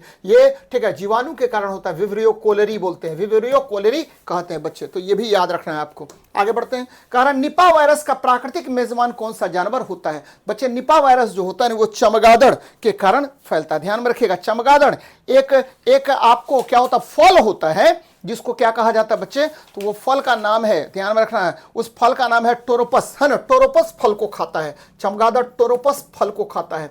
और ठीक है, और ये जो चमगादड़ है जूनोटिक होता है बच्चे, यानी मनुष्य के संपर्क में तुरंत आ जाता है ना, जूनोटिक होता है, जिसकी वजह से तीव्र गति से आपको निपाह वायरस फैलता है। तो निपाह वायरस क्या करेगा? इसका चमगादड़ जो है ये टोरोपस फल खाता है ना। टोरोपस फल में कौन सा वायरस होता है? तो निपाह वायरस होता है। निपाह वायरस आ गया किसमें? चमगादड़ में। और चमगादड़ जूनोटिक होता है, यानी आदमी के क्षेत्र में वो प्रवेश करता है ना, और वहां पर आदमी को वो प्रभावित करेगा बच्चे। तो ध्यान में रखिएगा, चमगादड़ के द्वारा फैलता है। बच्चे सुअर के द्वारा कौन फैलता है? तो आपको पता है सुअर से फैलता है ना जापानी इंसेफेलाइटिस। अभी थोड़ी देर पहले मैंने कहा था जापानी इंसेफेलाइटिस, इंसेफेलाइटिस किसके द्वारा फैलता है? तो बच्चे सुअर के द्वारा फैलता है। कुत्ता द्वारा क्या फैलता है? तो रेबीज फैलता है, रेबीज फैलता है, रेबीज जो रेबडो वायरस के कारण होता है। आगे देखते हैं बच्चे, किस विटामिन की कमी से रतौंधी या जरप्थेल्मिया होता है? बच्चे सब विटामिन देख लेते हैं, जो बड़ा इंपॉर्टेंट है उस पर चर्चा कर लेते हैं। देखिए विटामिन डी की कमी से कौन सा रोग होगा? तो भाई साहब आपको पता है विटामिन डी जो है, मैं बार बार बताता रहता हूं कि इसको बोलते हैं कैल्सीफेरॉल। क्या बोलते हैं? कैल्सीफेरॉल कहते हैं, है ना। अगर आपको विटामिन D1 होगा या D2 होगा तो उसको क्या कहेंगे? तो भाई इसको बोलते हैं ऑर्गो कैल्सीफेरॉल। क्या बोलते हैं? ऑर्गो कैल्सीफेरॉल कहते हैं। विटामिन D1 और D2 को बोलते हैं ऑर्गो कैल्सीफेरॉल कहते हैं, एकदम याद रखना भाई मेरे। और विटामिन D3 को क्या बोलते हैं? तो भाई मेरे इसको बोलते हैं कोली कैल्सीफेरॉल। यानी विटामिन डी कितने प्रकार के? तो 3 प्रकार के, D1, D2 और D3। कोली कैल्सीफेरॉल कहते हैं, कोली कैल्सीफेरॉल कहते हैं बच्चे। तो ध्यान में रखिएगा, है ना, कि विटामिन डी कितने प्रकार के? तो आपको ठीक है मुख्य रूप से 3 प्रकार के होते हैं। विटामिन डी की कमी से कौन कौन सा रोग होगा बच्चे? ध्यान में रखना है। पहला रोग होता है, देखिए 3-4 रोग होता है जिसको लिख लेना है, ध्यान में रखना बच्चे। पहला आपको पता है रिकेट्स होता है, जो जनरली चिल्ड्रेन में होता है बच्चे। रिकेट्स चिल्ड्रेन में होगा, बच्चों में होता है बच्चे। बच्चों में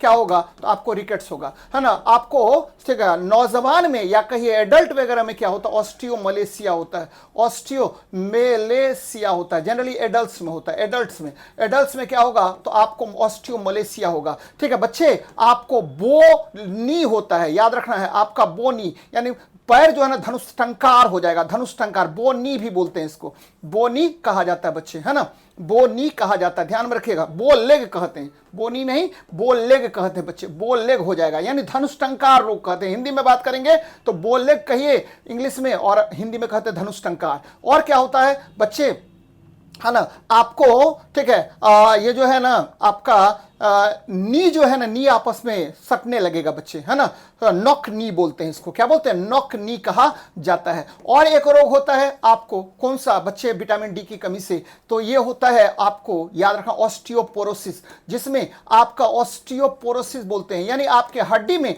आपका छिद्र हो जाएगा, हड्डी में आपका क्या होगा? छिद्र हो जाता है, ध्यान में रखना बच्चे। तो विटामिन डी की कमी से इतने सारे रोग होते हैं। अब आते हैं विटामिन, ठीक है, विटामिन आपको ए की कमी से कौन कौन सा रोग होगा? तो भाई मेरे विटामिन ए की कमी से भी रोग होता है। पहला तो आपको नाइट ब्लाइंडनेस, है ना, नाइट ब्लाइंडनेस होता है, ध्यान में रखना है। रतौंधी जिसको कहते हैं, आपको नाइट ब्लाइंडनेस कहते हैं, है ना। और ठीक है बच्चे रतौंधी कहा जाता है। फिर क्या होगा? जेरोप्थेल्मिया होगा, आपका नेत्र सूख जाएगा, जेरोप्थेल्मिया होता है बच्चे, जेरोप्थेल्मिया रोग होता है। और कौन सा रोग होगा? तो भाई मेरे एक और रोग होता है जिसको बोलते हैं, है ना, आपको इसको बोलते हैं बच्चे, है ना, ये बोलते हैं आपको केरोटोजेनेसिस कहा जाता है बच्चे, केरोटोजेनेसिस, है ना, आपको नेत्र का आंतरिक भाग का क्या होना? तो जल जाना, है ना, आपको याद रखना बच्चे। ये मुख्य रूप से यही 2 रोग याद रखिए, है ना। विटामिन ए की कमी से कौन सा रोग होगा? तो आपको मैंने बता दिया, है ना, ये सब रोग होगा। तो यहां देखिए जेरोप्थेल्मिया आ गया। विटामिन सी की कमी से कौन सा रोग होता है? तो बच्चे स्कर्वी होता है, स्कर्वी रोग होता है, याद रखना है। विटामिन ई की कमी से कौन होता है? तो भाई इसको बोलते हैं क्या? विटामिन सी को स्कर्बिक एसिड बोलते हैं। विटामिन ई को टोकोफेरॉल कहते हैं और जनरली नपुंसकता रोग इसकी वजह से होता है। देखिए विटामिन ई को आप ब्यूटी विटामिन भी कहते हैं बच्चे, यानी ठीक है ब्यूटी विटामिन भी कहते हैं। अगर इसकी कमी हो गई तो आपको याद रखना है बच्चे कि आपकी सुंदरता में भी कमी आ जाएगी, है ना। तो ध्यान में रखिएगा, या तो बांधता रोग होगा या नपुंसकता रोग होगा, या आपको है ना आपकी सुंदरता में कमी हो जाएगा, एजिंग बढ़ने लगेगा यानी आयु बढ़ने लगेगी। तो यहां से याद रखना है विटामिन ए हो गया आंसर, है ना। चलिए अगले प्रश्न पर बात करते हैं। करा एमआरआई स्कैन के आंतरिक अंगों की छवि बनाने के लिए किसका उपयोग करते हैं? तो भाई इसका प्रबल चुंबकीय क्षेत्र और रेडियो तरंग का उपयोग करेंगे एमआरआई में बच्चे, ठीक है। ये होता है आपको क्या होता है एमआरआई का फुल फॉर्म? तो बच्चे magnetic resonance imaging, magnetic resonance imaging होता है। एक्सरेज का उपयोग किसमें किसमें करते हैं बच्चे? तो याद रखना सीटी स्कैन में करेंगे,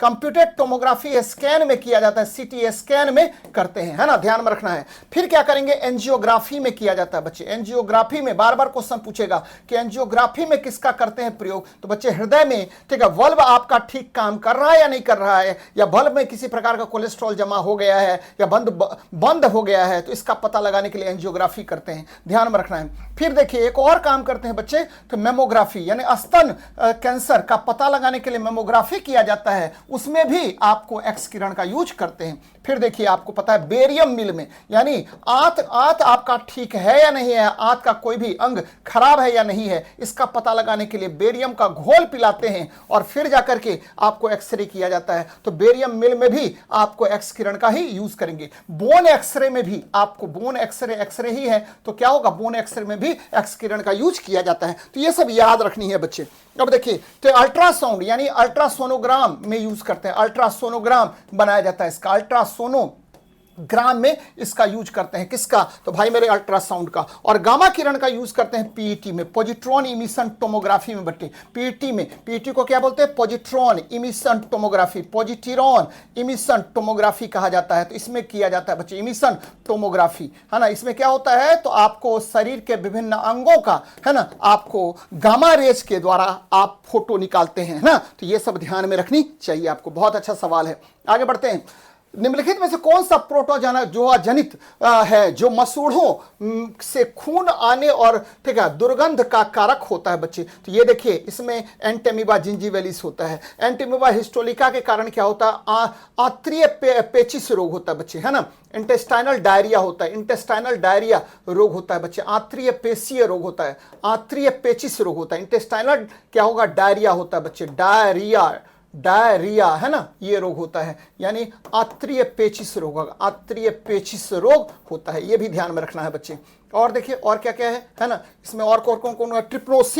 ट्रिप्नोसोमा के द्वारा क्या होगा? निद्रालु बुखार होता है बच्चे, निद्रालु बुखार होता है, निद्रालु बुखार, स्लीपिंग सिकनेस कहा जाता है इसको, है ना, स्लीपिंग सिकनेस कहते हैं। लिस्मेनिया के कारण क्या होगा? तो भाई मेरे ठीक है कालाजार होता है, कालाजार होता है ना, कालाजार, ठीक है, बालू मक्खी के कारण यह फैलता है बच्चे। तो ये सब ध्यान में रखिएगा, बहुत महत्वपूर्ण है। आगे देखते हैं, चिकनगुनिया वायरस मुख्य रूप से किस मच्छर द्वारा फैलता है? तो ये मैंने बताया, एडिज एजिप्टिस और ठीक है आपको एल्बोपिक्टस के द्वारा फैलता है चिकनगुनिया बच्चे, है ना, ध्यान में रखिएगा। बहुत ही खतरनाक रोग है। एनोफ्लिज मच्छर के कारण मलेरिया फैलता है, मलेरिया फैलता है। क्विलेक्स के कारण फाइलेरिया फैलता है या जापानी इंसेफेलाइटिस फैलता है, फाइलेरिया या जापानी इंसेफेलाइटिस बच्चे, जापानीज इंसेफेलाइटिस फैलता है, ध्यान में रखना है। और ठीक है ये ध्यान में रखिए, इतना ही ध्यान में रखिए, मजेदार है। चलिए आगे बढ़ते हैं, नेक्स्ट देखते हैं, ग्वाइटर या घेंघा रोग किसकी कमी के कारण होता है? तो भैया आयोडीन या थायराइड ग्रंथि में सूजन आ जाता है, ठीक है, किसकी वजह से? तो भाई आपको, है ना, थायरॉक्सिन के कारण, ध्यान में रखना है, थायरॉक्सिन के कारण। ये देखिए थायराइड ग्रंथि सबसे बड़ा अंतःस्रावी ग्रंथि है, थायराइड ग्रंथि जो होता है ना सबसे बड़ा अंतःस्रावी ग्रंथि होता है बच्चे, है ना। आपको थायराइड जो है ना लार्जेस्ट इंडोक्राइन ग्लैंड है, लार्जेस्ट इंडोक्राइन ग्लैंड कौन है? तो थायराइड है बच्चे। यहां से इंडोक्राइन ग्लैंड है ना, इंडोक्राइन ग्लैंड है, सबसे बड़ा अंतःस्रावी ग्रंथि कौन कहलाता है? तो भैया ये थायराइड ग्रंथि कहलाता है। यहां से कौन सा हार्मोन निकलता है? तो थायरॉक्सिन हार्मोन निकलता है। और ये क्या करता है? तो यह आपके बीएमआर रेट को, है ना, बेसल मेटाबॉलिक रेट को कंट्रोल करता है, बीएमआर को नियंत्रित करता है। बीएमआर को नियंत्रित करने का काम करता है बच्चे, यानी बेसल मेटाबॉलिक रेट को ये कंट्रोल करेगा। आपको पता है कि आपका आधिवृक्क ग्रंथि से कौन सा हार्मोन निकलता है? तो एड्रीनेलिन निकलता है बच्चे, एड्रीनेलिन हार्मोन निकलता है, जो ठीक है आपको लड़ो उड़ो हार्मोन भी कहलाता है। पीछे बता चुका हूं मैं, ठीक है। अब देखिए पैराथायराइड से क्या निकलेगा? पैराथायरॉक्सी हार्मोन निकलता है, जो रक्त में कैल्शियम को नियंत्रित करने का काम करता है। पीयूष ग्रंथि को मास्टर ग्लैंड कहा जाता है, जो मस्तिष्क में पाया जाता है। आगे देखते हैं, कारण ऑस्टियोपोरोसिस रोग किससे संबंधित है बच्चे? हड्डियों की, ठीक है, आपको कमजोरी से संबंधित है। अभी तुरंत मैंने बताया था कि विटामिन डी और कैल्शियम की कमी से यह रोग होता है। विटामिन डी और कैल्शियम आयन की कमी से यह रोग होगा बच्चे। कौन? तो भाई मेरे, ठीक है, आपको ऑस्टियोपोरोसिस, जनरली इसमें हड्डियों में छिद्र हो जाता है। आगे देखते हैं बच्चे, वैक्सीनेशन, ठीक है, शब्द वैका से लिया गया है, जिसका लैटिन में अर्थ गाय होता है बच्चे। क्योंकि आपको पता है कि एडवर्ड जेनर ने सबसे पहले कॉपॉक्स, ठीक है, आपको क्या कहता है, कॉपॉक्स की खोज की थी बच्चे, है ना, और इसी का वैक्सीन निकाला था। तो कॉ से वैक्का आ गया। बाद में एडवर्ड जेनर ने, है ना, फिर उसके बाद लुइस पॉस्चर ने इसके बारे में विस्तार से बताया कि देखिए वैक्सीनेशन इस तरह से किया जाता है। आगे बढ़ते हैं, ठीक है। निम्नलिखित में से कौन सा ऑटो इम्यून डिजीज है जिसमें शरीर की प्रतिरक्षा प्रणाली अपनी ही कोशिकाओं पर हमला करता है? तो बच्चे रूमेटिड अर्थराइटिस, है ना। रूमेटिड अर्थराइटिस में क्या होगा? तो आपके शरीर की प्रतिरक्षा प्रणाली पर ही, ठीक है, ज्वाइंट्स पर बच्चे, ज्वाइंट्स से संबंधित यह रोग है। तो ज्वाइंट्स में जो, ठीक है, कार्टिलेजेस होता है उसको इफेक्ट करने का काम करता है। कौन? तो ये अपने ही शरीर पर इफेक्ट करेगा। एड्स जो है ये प्रतिरक्षा तंत्र में कमी आती है बच्चे इसमें। टीबी जो है ये आपको, ठीक है, आपके फेफड़े को प्रभावित करता है। अल्जाइमर में क्या होता है? थोड़ी देर पहले मतलब मैंने बताया कि स्मृति का लॉस होता है, मेमोरी लॉस होगा बच्चे। जनरली बुढ़ापे में यह रोग होता है, मेमोरी लॉस होता है। 65 साल की उम्र के बाद आपको मेमोरी लॉस हो जाएगा, जिसको अल्जाइमर रोग कहते हैं।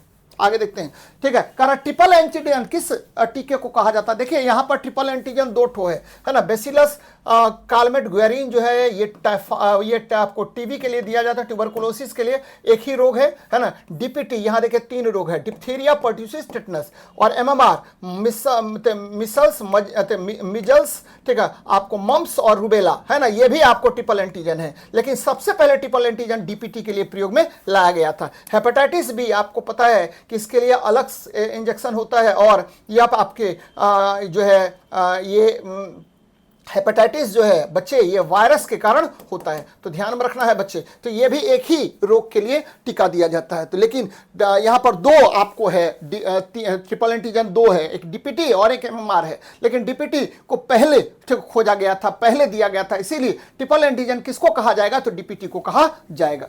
आगे देखते हैं, डेंगू वायरस का कौन सा सेरोटाइप सबसे खतरनाक माना है? देखिए कल मैंने कहा था कि डेंगू वायरस जो है ना डेनवी वायरस से होता है। ध्यान में रखना बच्चे, डेनवी वायरस से कौन सा रोग होगा? तो भाई मेरे डेंगू होता है। और डेंगू कई प्रकार का होता है। देखिए D1 है ना, D1 वायरस हो गया, D2 वायरस हो गया, D3 वायरस हो गया। जनरली ये 3 वायरस होता है बच्चे, है ना। अब सबसे खतरनाक होता है D2, क्योंकि इसमें हेमोरेजिक फीवर होगा, यानी आपका शरीर के अंदर में जो है ना क्या होगा? तो आपका फटने लगेगा, आरबीसी ही फटने लगेगा बच्चे, है ना। और ये तीव्र गति से आपके किसको? बोन मैरो को प्रभावित करता है बच्चे। तो ध्यान में रखिएगा, डेन 2 है ना, DEN 2 serotype of dengue virus कौन है? डेंगू 2 है। तो डेन 2 है जो हेमोरेज करेगा, हेमोरेजिक फीवर कहलाता है बच्चे। और ऐसे भी मैंने कहा था कल आपको कि डेंगू को हड्डी तोड़ बुखार भी कहा जाता है, हड्डी तोड़ बुखार भी कहा जाता है। तो ये भी ध्यान में रखिएगा। आगे बढ़ते हैं, है ना। ये देखिए प्लेग को फैलाने वाला मुख्य वेक्टर कौन है? मैंने थोड़ी देर पहले कहा कि प्लेग जो है ना येरसेनिया पेस्टिस की वजह से होता है। येरसेनिया पेस्टिस की वजह से क्या होगा? तो येरसेनिया पेस्टिस की वजह से आपको प्लेग होता है। और प्लेग मुख्य रूप से, ठीक है, चूहे के द्वारा फैलता है बच्चे, चूहे के द्वारा फैलता है। तो ये भी ध्यान में रखनी चाहिए, बहुत महत्वपूर्ण सवाल है। मॉस्किटो के द्वारा, मच्छर के द्वारा आपको क्या होगा? डेंगू होगा। मच्छर के द्वारा क्या होगा? तो बच्चे, ठीक है, मलेरिया रोग होता है ना, ध्यान में रखिएगा। मक्खी के द्वारा क्या होगा? फ्लाई के द्वारा, तो बच्चे सैंड फ्लाई, बालू मक्खी के द्वारा क्या होता है? तो सैंड फ्लाई के द्वारा होता है कालाजार, है ना बच्चे, कालाजार रोग होता है। तो ये भी ध्यान में रखिएगा। आगे देखते हैं, थैलेसेमिया एक आनुवांशिक रोग है जो प्रभावित करता है तो बच्चे ब्लड में हेमोग्लोबिन के सिंथेसिस को ये क्या करता है, कम करता है। हेमोग्लोबिन की मात्रा ये इसमें क्या होगी, घट जाएगी, है ना। हेमोग्लोबिन की मात्रा तीव्र गति से घट जाती है, किसमें, तो बच्चे थैलेसेमिया में। ये भी आपको क्या है, तो आनुवांशिक रोग है। और ये कौन है, तो बच्चे मैंने कहा था ऑटोसोमल डिजीज है ना, ये ध्यान में रखिएगा। आगे देखते हैं, कोविड-19 का पता लगाने के लिए RT-PCR टेस्ट किया जाता है। पीसीआर का फुल फॉर्म क्या है, तो बच्चे पीसीआर का फुल फॉर्म है पॉलीमराइज चेन रिएक्शन। आरटी का फुल फॉर्म क्या है, तो बच्चे आरटी का मतलब होता है रिवर्स ट्रांसक्रिप्टेज। रिवर्स ट्रांसक्रिप्टेज होता है आरटी का, रिवर्स ट्रांसक्रिप्टेज होता है, रिवर्स ट्रांसक्रिप्टेज होता है बच्चे, रिवर्स ट्रांसक्रिप्टेज होता है। तो ये भी ध्यान में रखनी चाहिए आपको। और इसका मैंने कहा था कि देखिए कैली मुलिस नामक वैज्ञानिक ने इसको सबसे पहले ठीक है सीन में लाया था। और ये क्या होगा, पॉलीमराइज चेन रिएक्शन होता है। आगे देखते हैं, कलर ब्लाइंडनेस या वर्णांधता में व्यक्ति किन रंगों में भेद नहीं कर पाता है, ये भी मैंने कह दिया है बच्चे। कलर ब्लाइंडनेस जो है ना, ये एक्स क्रोमोजोम लिंक्ड डिजीज है बच्चे। Colour blindness x chromosome linked disease है बच्चे, ध्यान में रखिएगा। और इसमें क्या होता है, तो लाल और हरा रंग की दृष्टि आपकी प्रभावित होती है। लाल कैसा दिखेगा, हरा, और हरा कैसा दिखेगा, लाल दिखने लगता है। इसका भी कैरियर महिलाएं होती हैं, तो लाल और हरा रंग की दृष्टि प्रभावित। देखिए नीला और पीला भी कभी कभी कलर ब्लाइंडनेस में होता है, लेकिन बड़ा रेयर डिजीज होता है बच्चे, नीला और पीला, है ना, ध्यान में रखना है इसको। हेपेटाइटिस बी का टीका किस पीढ़ी का टीका है, देखिए बहुत अच्छा प्रश्न है और इसको हमको सबको देख लेना है ना बच्चे। पहली पीढ़ी का टीका किसको कहते हैं, तो बच्चे आपको याद रखना है सबसे पहले टीका कौन बना, तो भाई मेरे आपको टीका बना किसके लिए, तो भैया स्मॉल पॉक्स के लिए, है ना, स्मॉल पॉक्स के लिए टीका बना बच्चे, या चिकन पॉक्स के लिए टीका बना। उसके बाद किसके लिए बना, तो रेबीज के लिए टीका बना। उसके बाद टीका किसके बना पोलियो के लिए टीका बना। तो इसको कहते हैं फर्स्ट, है ना, पीढ़ी का टीका, ध्यान में रखना बच्चे। सेकेंड पीढ़ी का टीका कौन हुआ, तो भाई मेरे सेकेंड पीढ़ी का टीका हुआ, आपको याद रखना है, जैसे हेपेटाइटिस बी, है ना, हेपेटाइटिस बी वगैरह कौन सा टीका हुआ, तो सेकेंड पीढ़ी का टीका बोलते हैं किसको, तो हेपेटाइटिस बी वगैरह को सेकेंड पीढ़ी का टीका कहते हैं। ध्यान में रखना बच्चे, सेकेंड पीढ़ी का टीका कहा जाता है किसको, तो हेपेटाइटिस बी वगैरह को सेकेंड पीढ़ी का टीका कहते हैं। ध्यान में रखना बच्चे, ये सब हेपेटाइटिस बी, रुबेला, है ना, MMR हेपेटाइटिस बी, है ना, ये आ गया, है ना। MMR लीजिए, है ना बच्चे, है ना, ये देखिए DPT को इसी में रखिए, पहले वाले में ही, है ना। MMR लीजिए, है ना, या आपको, है ना, रुबेला का अलग से इंजेक्शन आजकल दिया जाता, तरह तरह का इंजेक्शन दिया जाता, सेकंड जनरेशन का हुआ। तीसरी पीढ़ी का टीका कोविड-19, अभी देखिए ये mRNA वैक्सीन होता है, mRNA वैक्सीन होता है बच्चे, है ना। आपको RNA को हम ये करके बनाते हैं। कोविड-19 का वैक्सीन थर्ड जनरेशन का क्या था, टीका था बच्चे। तो ये भी बहुत इंपॉर्टेंट सवाल बन गया बच्चे, याद रखना है ना, इसको भी लिख लीजिएगा इन सब चीजों को। चलिए, निम्नलिखित में से कौन सा रोग दूषित भोजन में न्यूरोटॉक्सिन या बोटुलिनम टॉक्सिन के कारण फैलता है, तो बोटुलिज्म बच्चे, है ना। हैजा जो है ना, ये देखिए दूषित जल के प्रभाव से होता है और ये विवरियो कोलेरी के कारण होगा, विवरियो कोलेरी के कारण होता है, कोलेरेई के कारण होता है बच्चे। टाइफाइड, ठीक है, साल्मोनेला टाइफी की वजह से होता है। टिटनस, क्लोस्ट्रोडियम टिटेनी की वजह से यह रोग होता है। तो बोटुलिज्म ये ध्यान में रखना है। आगे देखते हैं, एंथ्रैक्स रोग का कारण क्या है जिसका उपयोग जैविक हथियार के रूप में किया जाता है, तो बच्चे बेसिलस एंथ्रेसिस है, बेसिलस एंथ्रेसिस है, और ये आपके श्वसन तंत्र को प्रभावित करता है। तो ये भी ध्यान में रखना है। आगे देखते हैं, ठीक है, सार्कोमा किस प्रकार का कैंसर है, अच्छा सवाल है बच्चे। सार्कोमा जो है ना, संयोजी उत्तक का कैंसर होता है। देखिए त्वचा के कैंसर को आप क्या कहते हैं, तो भाई मेरे, ठीक है, मेलानोमा क्या कहा जाता है, मेलानोमा कहा जाता है। त्वचा के कैंसर को आप मेलानोमा कहते हैं, ध्यान में रखना है। त्वचा के कैंसर को आप, ठीक है, कार्सिनोमा या मेलानोमा कहा जाता है। कार्सिनोमा या आप कहिए बच्चे मेलानोमा कहा जाता है। कौन, त्वचा का कैंसर को, ध्यान में रखना है ना। अब देखिए, रक्त का कैंसर को ल्यूकेमिया कहते हैं, ल्यूकेमिया कहा जाता है, ल्यूकेमिया कहते हैं बच्चे रक्त के कैंसर को। बच्चे संयोजी उत्तक का कैंसर क्या कहलाएगा, तो बच्चे संयोजी उत्तक का कैंसर कहलाएगा सार्कोमा, जिसमें बोन्स हो जाएगा, अस्थि, है ना, बोन्स हो जाएगा, है ना, अस्थि लीजिए। और कौन होगा, तो भाई मेरे, ठीक है, आपको अस्थि वगैरह आ जाता है इसमें, बोन्स, मसल्स, ये सब सारा आता है, बोन्स, मसल, ये देखिए, है ना, लिखा हुआ बोन्स, मसल इत्यादि आएगा। ग्रंथियों का कैंसर जो होगा इसको क्या कहेंगे बच्चे, तो ग्रंथियों के कैंसर को तो ऑस्टियोसर्कोमा बोलते हैं, ऑस्टियो, है ना, ऑस्टियोसर्कोमा कहा जाता है। सरकोमा कहते हैं बच्चे। तो ये भी ध्यान में रखिएगा, बहुत महत्वपूर्ण सवाल है, तो आपको याद रखना है। जो बातें मैंने बताई है उसको ध्यान में रखिएगा, बहुत महत्वपूर्ण है बच्चे। त्वचा के कैंसर को कार्सिनोमा, मेलोनोमा, रक्त के कैंसर को लुकेमिया, सर्जरी ऊतक के कैंसर को क्या कहा जाता है, तो भाई मेरे सरकोमा कहते हैं। तो ये इतनी बातें ध्यान में रखिए, महत्वपूर्ण है। आगे देखते हैं, मम्स या गलसुआ रोग किस ग्रंथि को प्रभावित करता है? पैरोटिड सैलिवरी ग्लैंड को प्रभावित करता है। पैरोटिड सैलिवरी ग्लैंड को यह प्रभावित करता है बच्चे। किसको प्रभावित करेगा? तो पैरोटिड आपको लार ग्रंथि को प्रभावित करता है, बच्चों में होता है खास करके। और ठीक है, आपको इसके लिए ठीक है आपका जो वैक्सीन है वो MMR दिया जाता है।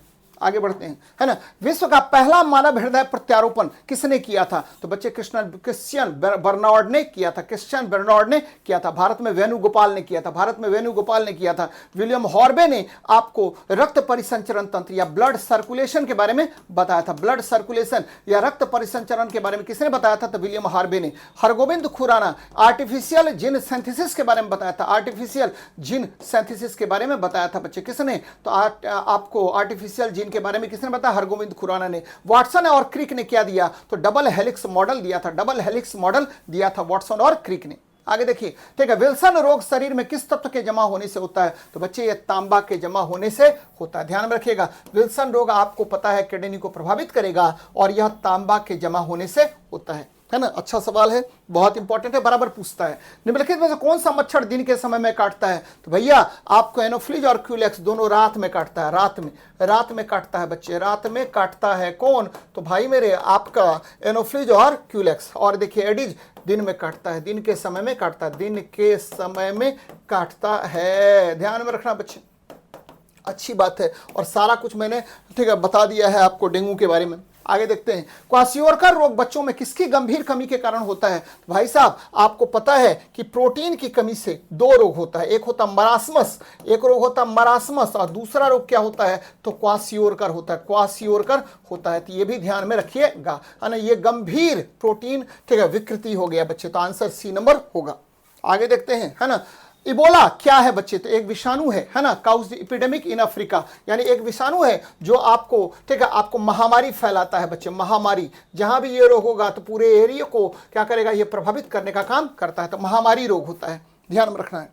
आगे देखते हैं, है ना। कहना तपेदिक के जीवाणु की खोज किस वैज्ञानिक ने किया था? तो ये देखिए अच्छा प्रश्न है बच्चे। आपको पता है कि तपेदिक का जीवाणु, है ना, देखिए अलेक्जेंडर फ्लेमिंग ने आपको पता है एंटीबायोटिक की खोज की थी। मैंने बताया है बच्चे, एंटीबायोटिक, पहला एंटीबायोटिक इसने पेनिसिलिन का निर्माण किया था, पेनिसिलिन बनाया था। अब देखिए, है ना, यहाँ पर देखिए एडवर्ड जेनर कोपॉक्स, है ना, कोपॉक्स बच्चे, कोपॉक्स बैक्टीरिया, है ना, कोपॉक्स का वैक्सीन यानी पहला वैक्सीन इन्होंने ही बनाया था और इन्हें फादर ऑफ वैक्सीनेशन कहा जाता, फादर ऑफ वैक्सीनेशन कहा जाता है। लुईस पॉस्चर ने बच्चे, है ना, आपको पता होगा कि मैं दो तीन बातें हमेशा बताता रहता हूं कि देखिए, तो लुईस पॉस्चर ने रेबीज का टीका और पॉस्चरीकरण की प्रक्रिया का विकास किया, पॉस्चराइजेशन की प्रक्रिया का विकास किया था, रेबीज का टीका। और रॉबर्ट कोच ने बच्चे, ठीक है, इन्होंने आपको क्या किया? तो भाई मेरे कोच बैक्टीरिया या तपेदिक बैक्टीरिया यानी टीबी के बैक्टीरिया की खोज की थी, टीबी की जीवाणु की खोज की थी। और इन्होंने कोच बैक्टीरिया, कोच जो है ना वैक्सीन का भी निर्माण किया था रॉबर्ट कोच ने। चलिए, बहुत अच्छी बात है। आगे देखते हैं, ल्यूकेमिया किस प्रकार का कैंसर है जिसमें आपको इसकी संख्या असामान्य रूप से बढ़ जाती है? तो बच्चे श्वेत रक्त कोशिकाएं। ध्यान में रखिएगा, अगर WBC है ना क्या होगा? तो भाई मेरे बढ़ेगा, WBC अगर बढ़ेगा तो इसको बोलते हैं ल्यूकेमिया। क्या बोलते हैं?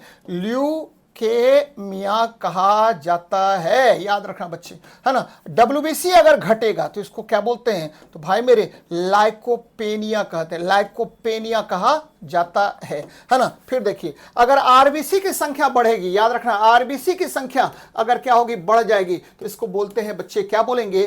तो ध्यान में रखिएगा, इसको बोलते हैं पॉलीसीथेमिया, पॉलीसीथेमिया कहा जाता है, एकदम ध्यान में रखिएगा, पॉलीसीथेमिया कहते हैं। RBC की संख्या अगर घट जाएगी तो इसको बोला जाता है क्या? तो लाइकोपेनिया, लाइकोपेनिया कहते हैं बच्चे, लाइकोपेनिया कहते हैं ना। तो बोलते हैं, इसको क्या बोलते हैं? RBC की संख्या अगर घट जाएगी तो इसको बोलते हैं बच्चे एनीमिया। क्या कहा जाता है? एनीमिया कहा जाता है, एनीमिया कहते हैं, है ना, याद रखना बच्चा, एनीमिया कहते हैं। और क्या होगा?